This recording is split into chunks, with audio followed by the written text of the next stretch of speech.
আসসালামু আলাইকুম, স্বাগত জানাচ্ছি আন্তর্জাতিক সংবাদে। জানিয়ে দেব সর্বশেষ আপডেট আন্তর্জাতিক সংবাদ। শুরুতেই সংবাদ শিরোনাম, পরে বিস্তারিত। এবার জানিয়ে দেব ভারত পাকিস্তান কার কয়টি যুদ্ধ বিমান। এদিকে আরও জানিয়ে দেব তৃতীয় বিশ্বযুদ্ধের হুঁশিয়ারি রাশিয়ার। অন্যদিকে কিয়েভে রাশিয়ার সবচেয়ে বড় হামলা এবং ভ্লাদিমিরকে স্টপ হতে বললেন ট্রাম্প। এবং সর্বশেষ থাকছে কাশ্মীরে 1500 জনকে আটক করল ভারতীয় পুলিশ। এতক্ষণ শুনছিলেন সংবাদ শিরোনাম, এবার বিস্তারিত। তবে তার আগে আমাদের চ্যানেলটি সাবস্ক্রাইব করুন এবং লাইক, কমেন্ট, শেয়ার করে পরবর্তী আপডেট পেতে আমাদের সাথেই থাকুন। ভারত পাকিস্তান কার কয়টি যুদ্ধ বিমান। পহলগামে জঙ্গি হামলার ঘটনায় আবারও উত্তপ্ত হয়ে উঠেছে ভারত পাকিস্তান সম্পর্ক। কাশ্মীরের এই ইস্যুতে পাকিস্তানের ঘাড়েই দোষ চাপাচ্ছে ভারত। ইতিমধ্যে দুই দেশের মধ্যে গুরুত্বপূর্ণ সিন্ধু নদের পানি চুক্তি স্থগিতের ঘোষণা দিয়েছে দিল্লি। দিল্লির এমন মারমুখী প্রতিক্রিয়ায় ক্ষুব্ধ হয়ে উঠেছে ইসলামাবাদও। রীতিমতো যুদ্ধের আশঙ্কা চিরশত্রু এই দুই প্রতিবেশী রাষ্ট্রের। প্রশ্ন উঠেছে, পরমাণু শক্তিধর দুই দেশের মধ্যে যদি সত্যিই যুদ্ধ শুরু হয়, সেক্ষেত্রে জয়ের সম্ভাবনাকার। 513টি যুদ্ধ বিমানের মালিক ভারত নাকি 328টি যুদ্ধ উড়ানের মালিক পাকিস্তান। ভারতের ট্যাঙ্কের সংখ্যা 4201টি, অন্যদিকে পাকিস্তানে 2627টি। ভারতে সেলফ প্রপেলড আর্টিলারি 100টি, আবার পাকিস্তানের এই সংখ্যা ভারতের তুলনায় বেশি, 662টি। ভারতে মোট এয়ারক্রাফট 2229টি, পাকিস্তানে 1399টি। ভারতে হেলিকপ্টার 899টি, অন্যদিকে পাকিস্তানে 373টি। ভারতে অ্যাটাক হেলিকপ্টার 80টি, কিন্তু পাকিস্তানে 57টি। ভারতে ফ্রিগেট সংখ্যা 14 এবং পাকিস্তানে 9। ভারতে সাবমেরিন সংখ্যা 18, অন্যদিকে পাকিস্তানে 8।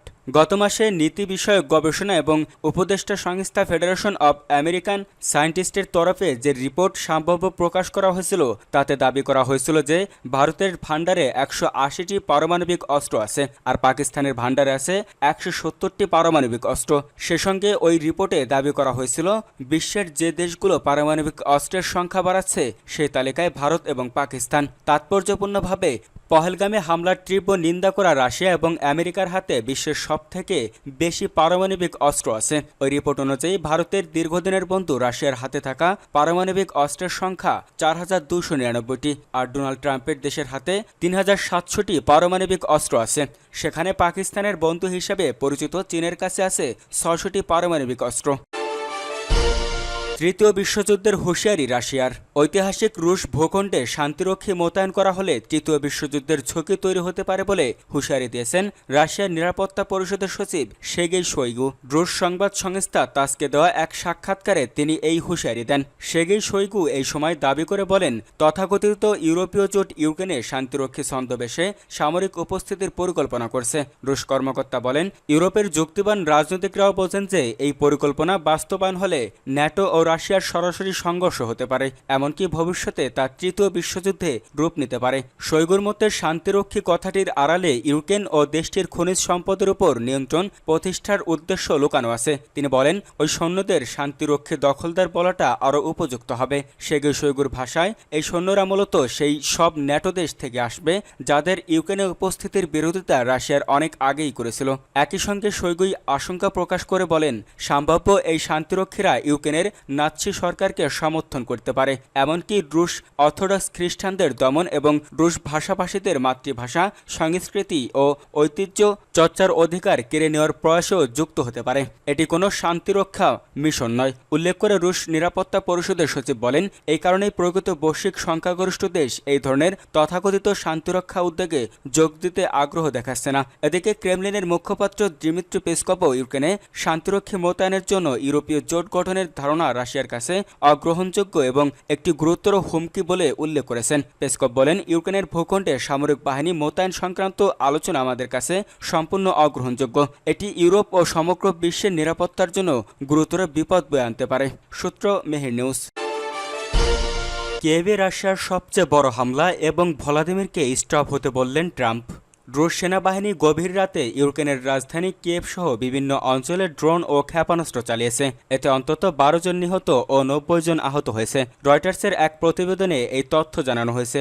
সে সঙ্গে চলতি বছরে এটি কিয়েভে রাশিয়ার সবচেয়ে বড় হামলা বলেও দাবি করা হয়েছে।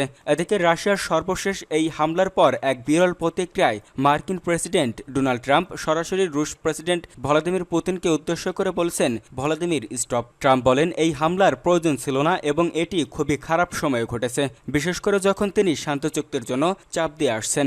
মার্কিন প্রেসিডেন্ট এতদিন তার ট্রুথ সোশ্যালে লিখেছেন, আমি কিয়েভে রাশিয়ার হামলায় সন্তুষ্ট নই, এটি অপ্রয়োজনীয় এবং খুব খারাপ সময়ে ঘটেছে। ভলাদিমির থামো, প্রতি সপ্তাহে 5,000 সৈন্য মারা যাচ্ছে, চলো আগে শান্ত চুক্তি সম্পন্ন করি। ট্রাম্প যেখানে পুতিনের প্রতি নরম সুরে আহ্বান জানাচ্ছেন, সেখানে ইউক্রেনের প্রেসিডেন্ট জেলেনস্কিকে তিনি আগেই ডিক্টেটর বলে উল্লেখ করেছেন। এদিকে রুশ প্রতিরক্ষা মন্ত্রণালয় বলেছে, তারা ইউক্রেনের সামরিক শিল্প স্থাপনার বিরুদ্ধে একটি বড় ধরনের হামলা চালিয়েছে। হামলায় বিমান, স্থল ও নৌপথ থেকে ক্ষেপণাস্ত্র ও ড্রোন ব্যবহার করে পুরোপুরি নির্ভুলভাবে আঘাত আনা হয়েছে। ভয়াবহ এই হামলার পর কিয়েভে 13টি স্থানে উদ্ধার তৎপরতা চালানো হচ্ছে। আগুন জ্বলছে 40টি জায়গায়। ধ্বংসস্তূপের নিচে এখনও মোবাইল ফোন বেজে চলেছে। কিয়েভ সামরিক প্রশাসনের প্রধান তিমুর তেকাচেনেস্কো জানিয়েছেন, সাভিয়াটোশিনুস্কি জেলায় ধ্বংসস্তূপের নিচ থেকে আরও 2টি লাশ উদ্ধার করা হয়েছে। এ নিয়ে এখন পর্যন্ত নিহতের সংখ্যা 12 জন। ইউক্রেনীয় সামরিক সূত্র জানায়, কিয়েভে যে আবাসিক ভবনে হামলা হয়েছে সেখানে ব্যবহৃত ক্ষেপণাস্ত্রটি ছিল উত্তর কোরিয়ার KN-23 বা KN-23A ব্যালিস্টিক মিসাইল। এদিকে ইউক্রেনের পররাষ্ট্রমন্ত্রী আদ্রি সিবিহা এক্সট্রে এক বার্তায় বলেন, এই বর্বর হামলাগুলো প্রমাণ করে শান্তির পথে মূল বাধা রাশিয়া, ইউক্রেন নয়। অন্যদিকে দক্ষিণ আফ্রিকা সফররত জেলেনস্কি এক সংবাদ সম্মেলনে বলেন, আমার বিশ্বাস ইউক্রেন ও পশ্চিমা মিত্রদের মধ্যে গতকালের আলোচনার ভিত্তিতে তৈরি একটি প্রস্তাব ট্রাম্পের টেবিলে রয়েছে। তিনি সাফ জানিয়ে দেন, আমাদের সংবিধান ও মূল্যবোধের বিরুদ্ধে কিছুই কোনো শান্তি চুক্তিতে থাকতে পারবে না। এদিকে হোয়াইট হাউস থেকে সতর্কবার্তা এসেছে, শীঘ্রই অগ্রগতি না হলে যুক্তরাষ্ট্র তাদের প্রচেষ্টা থেকে সরে আসতে পারে। রয়টার্স জানিয়েছে, হামলার সময় কিয়েভবাসীর অনেকেই পোশাক পরাও সুযোগ পায়নি। এ বিষয়ে ভিক্টোরিয়া বেকাল নামে কিয়েভের এক বাসিন্দা বলেন, একের পর এক বিস্ফোরণ হচ্ছিল, সব জানালা উড়ে গেছে, আমার স্বামী ও ছেলেকে বিস্ফোরণে ছিটকে ফেলে দিয়েছে। ইউক্রেনীয় বিমান বাহিনী জানিয়েছে, রাশিয়া 145টি ড্রোন ও 70টি ক্ষেপণাস্ত্র রয়েছে, যার মধ্যে 11টি ছিল ব্যালিস্টিক মিসাইল। এসবের মধ্যে 112টি ভূপাতিত করা হয়েছে। হামলা শুধু কিয়েভে সীমাবদ্ধ ছিল না, খার্কিভ, জিতোমির ও ডিনিপ্রোভেস্কো অঞ্চলেও ব্যাপক ক্ষয়ক্ষতির খবর পাওয়া গেছে। তবে ভয়াবহ এই হামলা এবং ট্রাম্পের প্রতিক্রিয়া রাশিয়া ইউক্রেন যুদ্ধে এক নতুন জটিল পর্বের দিকে ইঙ্গিত করেছে, যেখানে শান্তির আহ্বান মূলত হামলার শব্দে হারিয়ে যাচ্ছে।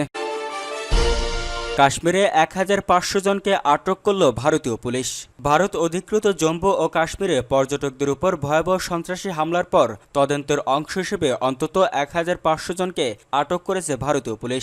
আল জাজিরার এক প্রতিবেদনে এই তথ্য জানানো হয়েছে। প্রতিবেদন অনুযায়ী সম্প্রতি ভারতীয় নিরাপত্তা বাহিনী হামলাকারীদের স্কেচ বা কল্পচিত্র প্রকাশ করেছে। তারা জানায়, হামলাকারীরা প্রায় 20 মিনিট ধরে স্বয়ংক্রিয় রাইফেল দিয়ে পর্যটকদের উপর গুলি চালায়। হামলায় জড়িতরা ছিল কাশ্মীর রেজিস্ট্রেশন ফ্রন্টের KRF সদস্য।